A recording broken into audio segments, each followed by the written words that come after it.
الحمد لله وحده وكفى والصلاة والسلام على من لا نبي بعده ولا معصوم بعده. أما بعد فأعوذ بالله من الشيطان الرجيم. بسم الله الرحمن الرحيم. فإن آمنوا بمثل ما آمنتم به فقد اهتدوا.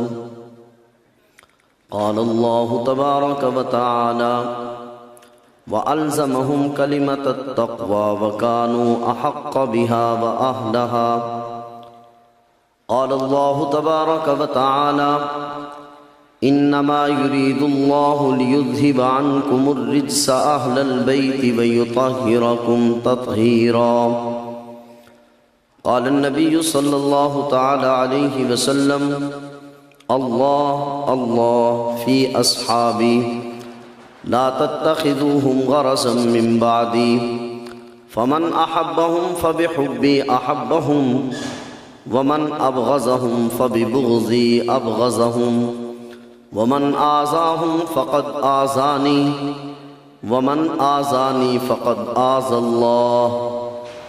صدق الله وصدق رسوله النبي الكريم ونحن على ذلك لمن الشاهدين والشاكرين والحمد لله رب العالمين. محبت کے ساتھ درود شریف پڑھ لیجیے. اللهم صل على محمد وعلى آل محمد كما صليت على إبراهيم وعلى آل إبراهيم إنك حميد مجيد. اللهم بارك على محمد وعلى آل محمد كما باركت على إبراهيم وعلى آل إبراهيم إنك حميد مجيد. يا رب صل وسلم دائما أبدا على حبيبك خير الخلق كلهم هو الحبيب الذي ترجى شفاعته لكل هول من الأهوال مقتحم. لہو اپنا دے کے روشن کر دی گلیاں اس ویرانے کی. لہو اپنا دے کے روشن کر دی گلیاں اس ویرانے کی. اگرچہ تنگ بہت تھی راہیں راہ وفا کو جانے کی.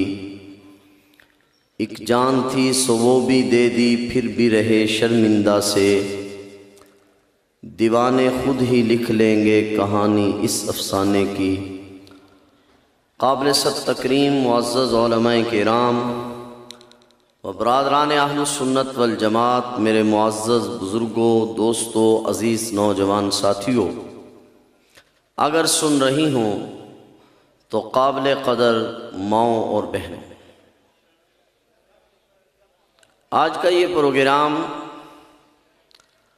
تحریک خدام اہل سنت والجماعت کے زیر انتظام شہدائے اسلام کو خراج عقیدت پیش کرنے کے لیے ہے. میرے ذمے جو عنوان ہے وہ صحابہ کرام رضوان اللہ تعالی عنہم اجمعین اور اہل بیت کرام کی شخصیات سے متعلق کچھ عرض کرنا ہے. دعا فرمائیں اللہ جل شانہ حق سچ کہنے کی توفیق عطا فرمائیں. صبح سے آپ حضرات بیانات سن رہے ہیں. ملک بھر کے مایہ ناز خطبہ کرام، علماء کرام اپنے بیانات کر چکے ہیں. آپ حضرات بھی اس وقت سن کے میرا خیال تھک چکے ہوں گے اور نماز کا وقت بھی بالکل قریب ہے. میں زیادہ آپ حضرات کا وقت نہیں لوں گا. جو موضوع میرے ذمے لگایا گیا ہے اس سے متعلق صرف 2 گزارشات کروں. پہلی بات یہ ہے کہ صحابہ و اہل بیت کون لوگ ہیں. دوسری بات یہ ہے کہ ہم ان دونوں طبقوں کا احترام کیوں کرتے ہیں۔ اس سے پہلے ایک بات بطور تمہید سمجھ لیجئے، تاریخ خدام اہل سنت والجماعت کے اکابرین کا مزاج یہ رہا ہے کہ ہم نے ہمیشہ کوشش کی ہے جذبات سے ہٹ کر مسئلے کو سمجھنے اور سمجھانے کی۔ الحمدللہ اسی کا نتیجہ ہے کہ اللہ جل شانہ کے فضل و احسان سے وہ لوگ جو کل تک صحابہ کرام و اہل بیت کرام رضوان اللہ تعالی عنہم و عنہن ان حضرات کے دشمنوں میں تھے، آج الحمدللہ وہ ان کے مدح خانوں میں ہیں۔ ہمارا آج کا پروگرام بھی اسی تسلسل کا ایک حصہ ہے۔ ہم اپنے مخالفین کو بھی ہمیشہ ٹھنڈے دل کے ساتھ اور درد دل کے ساتھ دعوت دیا کرتے ہیں کہ آپ ہمارے پروگرام کو سمجھنے کی کوشش کریں، ہماری بات کو سنیں، ممکن ہے تمہاری ہدایت کے فیصلے کا وقت آ گیا ہو۔ اس لیے آج بھی اسی حوالے سے دو باتیں صرف عرض کرنی ہیں۔ اس بات میں دو رائے نہیں کہ امام الرسول ہادی السبل امام الانبیاء صلی اللہ علیہ وسلم آپ کی ذات اس قدر بلند ہے کہ جس طبقے جس جماعت کا تعلق بھی امام الرسول ہادی السبل امام الانبیاء صلی اللہ علیہ وسلم کے ساتھ ہو جائے گا، وہ جماعت وہ ذات خود بھی بلند ہو جائے گی۔ دنیا کا اصول ہے جو بلند ذات کے ساتھ جس کی نسبت ہوتی ہے، جس کا تعلق ہوتا ہے، وہ ذات خود بھی بلند ہو جاتی ہے۔ نبی کریم صلی اللہ علیہ وسلم کے ساتھ تین طبقوں کا تعلق ہے، ذرا بات کو دھیان سے سمجھیں۔ ایک وہ لوگ ہیں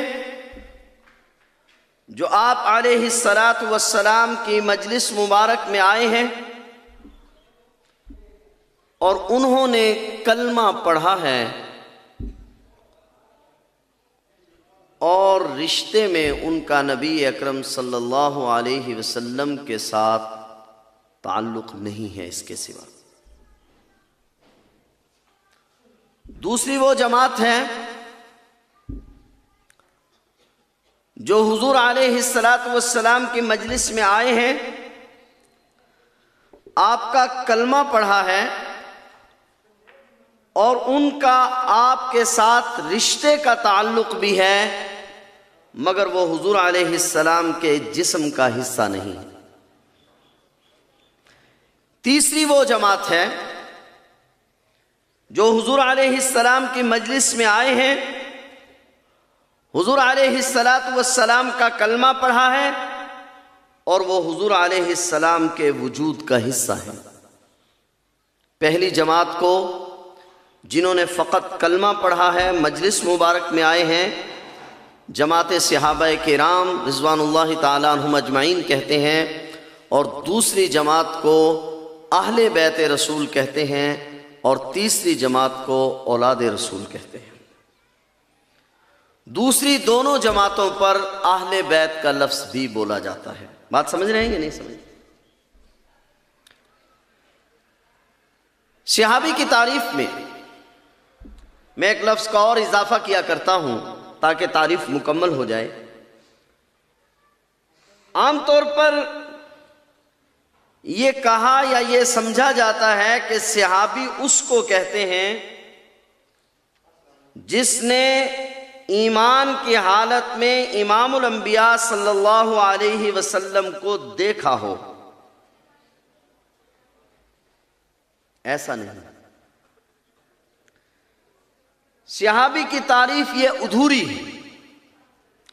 صحابی اس کو کہتے ہیں جس نے ایمان کی حالت میں حضور علیہ السلام کو دیکھا ہو پھر اسی پر اس کا انتقال ہوا. بات کو تھوڑا سا سمجھ. اسی طرح اہل بیت ان چند افراد کو سمجھا جاتا ہے، ذرا بات غور سے سمجھیں. اہل بیت ان چند افراد کو سمجھا جاتا ہے جو افراد حضور علیہ السلام کی ایک خاص موقع پر چادر کے نیچے آئے ہیں. ذرا آپ کی توجہ ہو. اہل بیت فقط ان لوگوں کو سمجھا جاتا ہے جو ایک خاص وقت میں ایک موقع پر جن کو آپ علیہ السلام نے ایک چادر کے نیچے بٹھایا، ان پر چادر ڈال کر فرمایا اللہم ہؤلاء اہل بیتی. میں اطلاع ملی کہ خطاب کا بیٹا عمر تلوار لیے آپ کی طرف آ رہا ہے. اصحاب رسول تشریف فرما ہیں.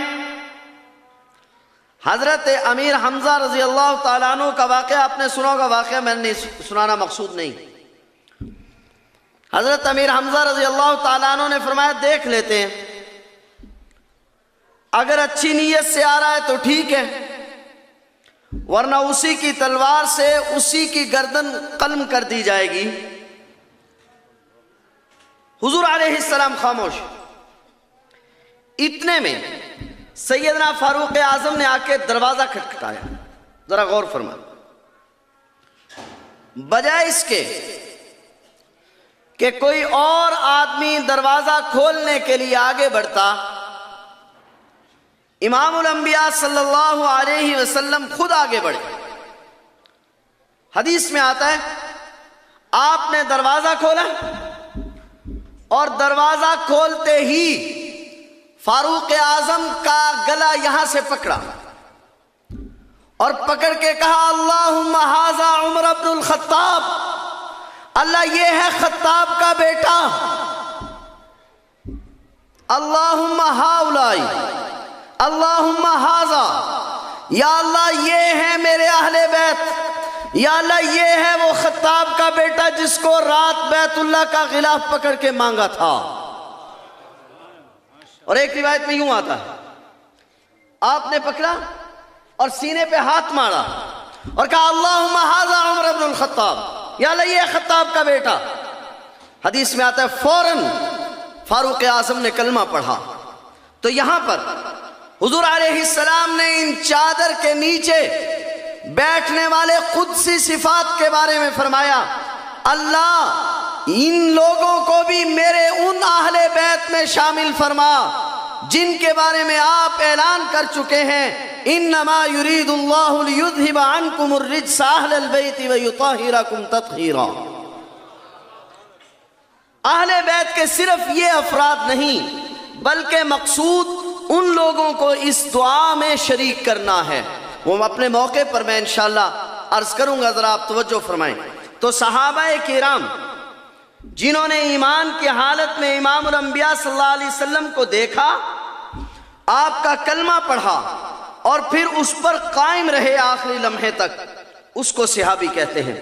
اور اہل بیت دو طبقے ہیں، ایک وہ جنہوں نے کلمہ پڑھا اور حضور کے گھر آئی، اور ایک وہ لوگ جو کلمہ پڑھنے کے ساتھ ساتھ حضور کے وجود مسعود کا حصہ بھی ہیں، جن کو ان دونوں طبقوں کو اہل بیت کہا جاتا ہے. اب صحابہ کرام کون ہیں؟ اس صحابہ کرام کا مقام کیا ہے؟ اہل بیت کرام کا مقام کیا ہے؟ ان دونوں کے بارے میں 5 قاعدے اس حوالے سے عرض کرنے ہیں چند لمحوں میں۔ صحابہ کرام کی پہلی عظمت یہ ہے کہ قیامت کے دن سب لوگ دنیا میں جتنے بھی نیک لوگ ہیں جب اللہ کے دربار میں پیش ہوں گے تو قیامت کے دن تمام نیک لوگوں کے اعمال سے بات ہوگی، ان کے تقوی اور طہارت پر گفتگو کی جائے گی، مگر اصحاب رسول وہ قوم ہے جن کے اعمال پر بات نہیں ہوگی، ان کی نسبت پر بات ہوگی۔ دوسری بات، پوری دنیا کے انسانوں کو حکم ہے کہ وہ تقوی اختیار کریں۔ نماز کہا اس لیے فرض کی کہ تم متقی بن جاؤ، روزہ رکھو تاکہ تم پرہیزگار بن جاؤ، زکوٰۃ ادا کرو تاکہ پرہیزگار بن جاؤ، تم حج کرو تاکہ تم پاک ہو جاؤ۔ تو تمام لوگوں کو، تمام انسانیت کو تقوی کا حکم ہے، اور کہا ہمارے نزدیک ان اکرمکم عند اللہ اتقاکم، ہمارے نزدیک مقام اس کا ہے جس کا تقوی زیادہ ہے، مگر ساری کائنات کو تقوی کا حکم تو ہے۔ پورے قرآن کریم میں کسی قوم کا نام لے کر یہ نہیں کہا گیا کہ فلاں قوم کے افراد وہ متقی ہیں، ہم نے ان کے تقوی کی گارنٹی دی ہے۔ دنیا میں صرف اصحاب رسول ایک قوم ہے جس کے بارے میں اللہ فرماتے ہیں وَأَلْزَمَهُمْ كَلِمَةَ التَّقْوَى، ہم نے صحابہ کرام کے ساتھ تقوی کو لازم کر دیا ہے۔ صحابہ کی دوسری عظمت یہ ہے کہ ان کے ساتھ تقوی لازم ہے۔ صحابہ کرام کی تیسری عظمت، جب دنیا کا سلسلہ ختم ہو جائے گا، جنت والے جنت میں چلے جائیں گے، جہنم والے جہنم میں چلے جائیں گے، تو اللہ جل شانہ اہل جنت سے پوچھیں گے کسی چیز کی تمنا ہے؟ اہل جنت کہیں گے اللہ کسی چیز کی تمنا نہیں۔ دوسری بار، تیسری بار، جب تینوں بار جواب دے دیا جائے گا کہ اللہ کسی چیز کی تمنا نہیں، تو پھر اللہ اعلان فرمائیں گے رضی اللہ۔ اس اعلان کو سن کر جنت میں کوہرام مچ جائے گا۔ اللہ فرمائیں گے کیا ہوا؟ اہل جنت کہیں گے اللہ تیرے رضی اللہ کہنے میں جو جنت ہے، تیرے رضی اللہ کہنے میں جو لذت ہے، تیری کبریائی کی قسم وہ لذت تیری جنت میں بھی نہیں ہے۔ تو یہ مقام اہل جنت کو سب کے بعد ملے گا، اور اصحاب رسول کو دنیا میں سب سے پہلے ملا ہے۔ اور ذرا توجہ رہے، ملا کیسے ہے؟ یہ مقام ملا کیسے ہے؟ اللہ تبارک و تعالیٰ نے پرکھے بغیر، امتحان لیے بغیر نہیں۔ اللہ فرماتے ہیں اولئک الذین امتحن اللہ قلوبہم، ہم نے امتحان لیا ہے، پرکھ کر یہ مقام اور مرتبہ دیا ہے۔ یا اللہ آپ نے امتحان جو لیا، پیپر آسان تھا یا مشکل تھا؟ یا اللہ امتحان جو لیا، یا اللہ ایئر کنڈیشن کمرے میں بٹھا کر، یا اللہ مخمل کے گدوں پر بٹھا کر، جواب ملتا ہے نہیں۔ جسم میں میخیں گاڑ کے، دہکتے ہوئے شعلوں پہ لٹا کے، ابلتے ہوئے کڑاہوں میں ڈال کر، یا اللہ اتنا سخت امتحان جو لیا، پھر اللہ رزلٹ کیا ہے؟ اللہ فرماتے ہیں اولئک الذین امتحن اللہ قلوبہم للتقوی، میں نے ان کے دلوں کو پاکیزہ پایا ہے۔ اللہ پھر دیا کیا ہے؟ جواب ملتا ہے رضی اللہ۔ کیا جواب ملتا ہے؟ بولیے کیا جواب ملتا ہے؟ اللہ بعض اوقات امتحان لینے والا خوش تو ہو جاتا ہے، مگر امتحان دینے والا کہتا ہے نمبر تو دے دیے مگر یہ امتحان بڑا مشکل تھا، اللہ جب آپ اصحاب رسول کو ابلتے ہوئے کڑاہوں میں ڈلوا رہے تھے، اللہ جب ان کو زمین پر لٹا کر ان کے جسم میں میخیں گاڑی جا رہی تھی، اللہ جب ان کو دہکتے ہوئے شعلوں پر لٹایا جا رہا تھا، اللہ جب سمیہ کے ٹکڑے کیے جا رہے تھے، اللہ جب زنیرہ کی آنکھیں نکالی جا رہی تھی، یا اللہ اس وقت اصحاب رسول کی کیفیت کیا تھی؟ اللہ فرماتے ہیں وَرَضُوا عَنْهُ، وہ اس حالت میں بھی مجھ سے راضی تھے۔ صحابہ کرام کا اعزاز یہ ہے کہ جو مقام اہل جنت کو سب کے بعد ملا ہے، سب کے بعد ملے گا، اللہ تبارک و تعالی نے اصحاب رسول کو وہ عظمت اور وہ مقام دنیا میں سب سے پہلے عطا فرمایا۔ چوتھی بات، ساری دنیا کو ایمان لانے کا حکم دیا۔ ایمان لاؤ۔ ایمان دل کا فعل ہے، زبان سے جو ہم اقرار کرتے ہیں اس کو اسلام کہا جاتا ہے۔ کوئی آدمی کلمہ پڑھ رہا ہے، ہم اس کو مسلمان کہتے ہیں، مگر آیا یہ کلمہ دل کی کیفیت بھی یہی ہے؟ یہ معاملہ اللہ کا ہے۔ ساری دنیا کو حکم یہی ہے کہ ایمان دل سے لاؤ اللہ، مگر جب باری آتی ہے اصحاب رسول کی تو اللہ فرماتے ہیں اولئک کتب فی قلوبہم الایمان، میں نے ایمان کو ان کے دلوں میں لکھ دیا ہے۔ یعنی اصحاب رسول کے دل سے ایمان لانے کی گواہی بھی اللہ تعالیٰ دے رہے ہیں۔ پانچواں اعزاز، اللہ جب اصحاب رسول نے اتنے بڑے بڑے امتحان دے لیے، یا اللہ دین کے لیے ہر طرح کی مشقت برداشت کر لی، مال کی ضرورت پیش آئی تو اپنے گھروں سے جھاڑو تک لا کر دے دیا، یا اللہ جان دینی پڑی تو جان بھی دے دی، اللہ اولاد کی قربانی دینی پڑی تو اولاد بھی دے دی، یا اللہ عزت کی قربانی دینی پڑی تو عزت بھی لٹا دی، یا اللہ پھر آپ نے صحابہ کرام کو کیا دیا؟ اللہ فرماتے ہیں فَإِنْ آمَنُوا بِمِثْلِ مَا آمَنْتُمْ بِهِ فَقَدْ اهْتَدَوْا۔ پانچواں اعزاز یہ ہے کہ میں نے اصحاب رسول کو قیامت تک کے لیے ہدایت کے مینارے بنا دیا ہے، ان کو معیار بنا دیا ہے۔ قیامت تک کے لیے کسی کا عشق، محبت، ایمان، عمل اس وقت تک قابل قبول نہیں ہوگا جب تک وہ اصحاب رسول کی طرز پر نہیں ہو۔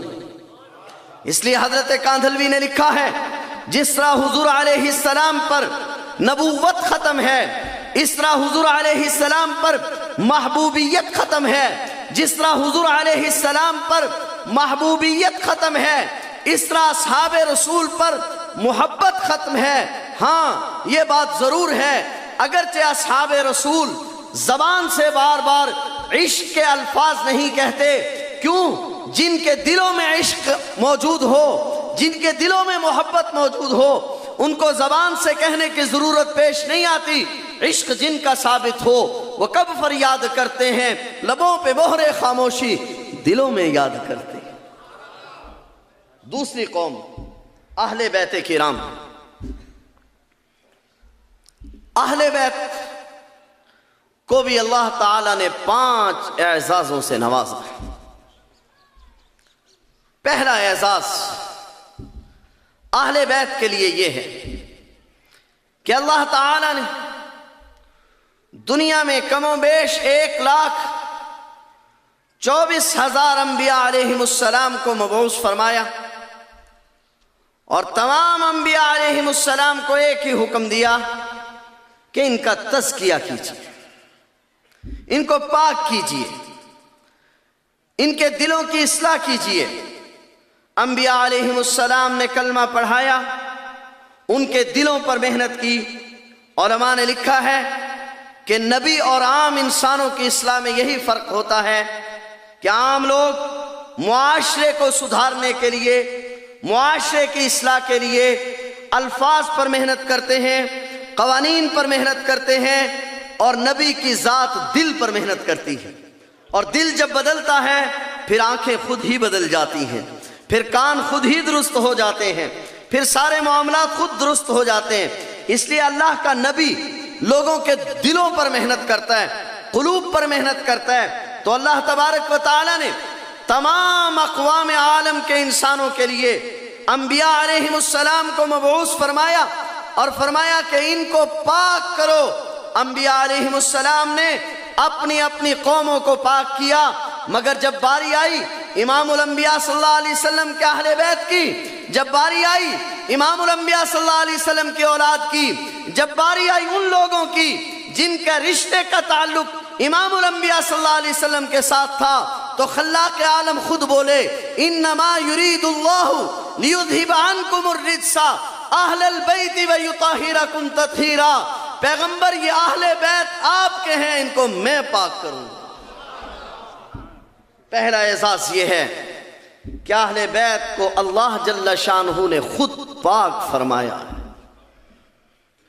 اور بیوی ازواج جو اصل اہل بیت کے اولین مصداق ہیں، تو بیوی تو لباس ہوتی ہے، قرآن کہتا ہے ہن لباس لکم وانتم لباس لہن۔ مگر اللہ ایک لباس وہ ہے جو نبی کے بستر پر ہے، ایک لباس وہ ہے جو نبی کے بدن اطہر پر ہے۔ جب باری آئی اس لباس کی جو نبی کے بدن اطہر پر ہے تو کہا وَثِيَابَكَ فَطَّهِرْ، اس کو آپ پاک کیجئے۔ جب باری آئی بستر والے لباس کی تو کہا انما یرید اللہ، اس کو اللہ پاک کرے گا۔ اللہ حکمت کیا ہے؟ اللہ تعالیٰ بتلانا یہ چاہتے ہیں کہ کل دنیا میں کوئی شخص یہ نہ کہہ سکے کہ یہ دلوں کا معاملہ تھا، اس لیے پاک کرنے والا علیم بذات الصدور ہے۔ بات سمجھ رہے ہیں یا نہیں سمجھ رہے؟ پاک کرنے والا کون ہے؟ علیم بذات الصدور ہے، دلوں کے بھیدوں کو جاننے والا ہے۔ تو پہلا اعزاز یہ ہے کہ اہل بیت کو اللہ نے پاک کیا ہے۔ اہل بیت کا دوسرا اعزاز، اللہ تعالی اپنے نبی کو تمام اقوام عالم میں بلند مقام، بلند نسبت، بلند قبیلہ عطا فرماتے ہیں۔ اس لیے کسی نبی کے لیے کسی زمانے میں زکوٰۃ یا صدقہ کا لینا جائز نہیں ہوتا۔ اللہ نے اپنے نبی کو جہاں یہ اعزاز بخشا، بلکہ کل انبیاء کو، کہ ان کے لیے صدقے کو حلال نہیں کیا، زکوٰۃ کو حلال نہیں کیا، کیونکہ زکوٰۃ مال کی میل کچیل ہوتا ہے۔ اسی طرح اللہ نے اپنے نبی کے اہل بیت کو، اپنے نبی کی اولاد کے لیے بھی صدقے کو جائز قرار نہیں دیا۔ جس طرح اس مال سے اپنے نبیوں کو محفوظ رکھا، امام فخر الدین رازی لکھتے ہیں، اسی طرح اپنے نبی کی اہل بیت کو، اپنی نبی کی اولاد کو بھی اللہ تبارک و تعالی نے اس سے محفوظ رکھا۔ اور حدیث میں مشہور حدیث ہے، حضور علیہ السلام تشریف فرمائے، بخاری شریف میں روایت ہے، حضور علیہ السلام تشریف فرما ہے، حضرت حسن مسجد نبوی سے گزر رہے ہیں، صدقے کی کھجوریں پڑی ہوئی ہیں، حضرت حسن نے اٹھا کر ایک کھائی، منہ میں رکھ لی، ایک روایت میں آتا ہے حلق میں اتر گئی۔ حضور علیہ السلام نے دور سے دیکھا تو کخ کخ فرمایا، خود تشریف لائے بھاگتے ہوئے، اور منہ میں سے حضرت حسن کے کھجور نکالی اور کہا لا تحل لنا الصدقہ، صاحبزادے صدقہ ہمارے لیے جائز نہیں۔ دو اعزاز ہو گئے۔ تیسرا اعزاز، حضور نبی کریم صلی اللہ علیہ وسلم نے فرمایا قیامت کے دن کسی کا نسب کام نہیں آئے گا سوائے میں محمد کریم کے نسب کے۔ قیامت میں کسی کا نسب کام نہیں آئے گا سوائے میں محمد کریم کے نسب کے، اہل بیت کا، اولاد پیغمبر کا۔ تیسرا اعزاز یہ ہے کہ ان کا نسب ان کو قیامت کے دن حضور علیہ السلام کا نسب فائدہ دے گا۔ حضور علیہ السلام کا نسب، بولیے بولیے، حضور علیہ السلام کا نسب۔ تین باتیں ہو گئی۔ چوتھی بات، حضور علیہ السلام جب دنیا سے رخصت ہونے لگے تو امام الانبیاء صلی اللہ علیہ وسلم نے فرمایا میں تم میں دو چیزوں کو چھوڑ کر جا رہا ہوں. دو روایتیں ہیں. ایک روایت میں آتا ہے میں تم میں قرآن کریم اور سنتی اپنی سنت کو چھوڑ کر جا رہا ہوں. اور دوسری روایت میں آتا ہے آپ نے فرمایا میں تمہارے درمیان قرآن کریم کتاب اللہ و عطرتی ایک اللہ کا قرآن تمہارے لیے چھوڑ کر جا رہا ہوں اور ایک اپنی اولاد کو تمہارے لیے چھوڑ کر جا رہا ہوں. امام فخر الدین رازی لکھتے ہیں جس طرح اللہ تبارک و تعالی نے قرآن کریم کو رہنما اور ہدایت بنایا ہے اس طرح آپ کی اہل بیت اور آپ کی عطرت کو اللہ تعالی نے رہبر اور رہنما بنایا ہے. اور پانچویں چیز اللہ تبارک و تعالی نے بلکہ قرآن کریم میں اللہ جل شانہ نے خود درود شریف پڑھنے کا جب حکم فرمایا تو یوں اعلان کیا ان اللہ و ملائکتہ یصلون علی النبی، بے شک اللہ اور اس کے فرشتے نبی کریم صلی اللہ علیہ وسلم پر درود بھیجتے ہیں. یا ایھا الذین آمنوا صلوا علیہ وسلموا تسلیما، اے ایمان والو تم بھی صلاۃ والسلام بھیجو. پوری انسانیت کو حکم دیا گیا اور یہ ایک ایسا حکم ہے واحد حکم ہے دنیا میں جس کے بارے میں فرمایا یہ میں بھی کرتا ہوں. اگرچہ درود بھیجنا اس کی شایان شان ہے کہ وہ کس طرح بھیجتا ہے مگر ساری انسانیت کو حکم دیا تم بھی درود بھیجو میں بھی بھیجتا ہوں. مگر جب اس درود کو سکھانے کا وقت آیا تو امام الانبیاء صلی اللہ علیہ وسلم نے جب درود شریف سکھایا تو کہا اللہم صلی علی محمد وعلا، بولیے بولیے ذرا زور سے کہیے وعلا آل محمد. جب درود شریف سکھانے لگے تو کہا اللہم صلی علی محمد وعلا آل محمد. اور حدیث پاک میں آتا ہے کنز العمال میں حدیث ہے حضرت ابو سعید خدری راوی ہیں حضور علیہ السلام نے فرمایا من صلی صلاۃ، جس شخص نے نماز پڑھی اور اس نے مجھ پر اور میری آل پر درود نہیں پڑھا لم تقبل منہ صلاۃ، اس کی نماز قابل قبول نہیں. اس کی نماز قابل قبول جس نے مجھ پر اور میری، بولیے مجھ پر اور میری آل پر. آج اہل سنت والجماعت کا عقیدہ ہے کہ سب سے افضل درود شریف درود ابراہیمی ہے اور یہ اعزاز پوری کائنات میں آل ابراہیم اور امام الانبیاء صلی اللہ علیہ وسلم کی آل کو حاصل ہے کہ اللہ تبارک و تعالی نے جس درود کے پڑھنے کا حکم فرمایا اس میں حضور علیہ السلام کے ساتھ آپ کی آل کو بھی شامل فرمایا. ان اعزازات کی بنا پر، ان عظمتوں کی بنا پر ہم کہتے ہیں کہ جس طرح ہماری ایک آنکھ کا نور اصحاب رسول ہیں، ہماری دوسری آنکھ کا نور اہل بیت کرام ہیں، ہم سمجھتے ہیں کہ اصحاب رسول کو چھوڑنا بھی دین کو چھوڑنا ہے، اہل بیت کو چھوڑنا بھی دین کو چھوڑنا ہے. ہم سمجھتے ہیں علی وجہ البصیرت کہ پیغمبر پاک صلی اللہ علیہ وسلم کو ماننے والے اصحاب رسول کو بھی مانتے ہیں، اہل بیت کو بھی مانتے ہیں، کیونکہ ہم سمجھتے ہیں شریعت اس وقت تک مکمل نہیں ہوتی جب تک اصحاب رسول کے ساتھ اہل بیت کرام کو نہ مانا جائے. اس لیے اہل سنت والجماعت کا عقیدہ ہے کہ ہم اصحاب رسول کو بھی مانتے ہیں اور اہل بیت کو بھی، بولیے اہل بیت کو بھی. جس طرح اصحاب رسول کو چھوڑنا کھلی رافضیت ہے، آل بیت کو چھوڑنا کھلی خارجیت ہے. ہم نہ رافضی ہیں نہ خارجی ہیں، نہ رافضیوں کے ایجنٹ ہیں نہ خارجیوں کے ایجنٹ ہیں. اس لیے ہم اصحاب پیغمبر کو بھی مانتے ہیں اور اہل بیت پیغمبر کو بھی مانتے ہیں. اللہ جل شانہ ہم سب کو سمجھ نصیب فرمائے. الحمدللہ رب العالمین والصلاة والسلام علی سید الانبیاء والمرسلین. اللہم صلی علی سیدنا و مولانا محمد وعلی آل سیدنا و مولانا محمد وبارک وسلم وصلی علیہ. ربنا آتنا فی الدنیا حسنة وفی الآخرة حسنة وقنا عذاب النار. ربنا ظلمنا انفسنا وإن لم تغفر لنا وترحمنا لنكونن من الخاسرین. اللہم اہدنا الصراط المستقیم. یا ارحم الراحمین یا ارحم الراحمین یا اکرم الاکرمین. ہم سب کی حاضری کو قبول فرما، جو کچھ کہا اور سنا ہم سب کو سمجھ نصیب فرما. عمل کی توفیق نصیب فرما، اپنے سچے پکے بندوں میں شامل فرما۔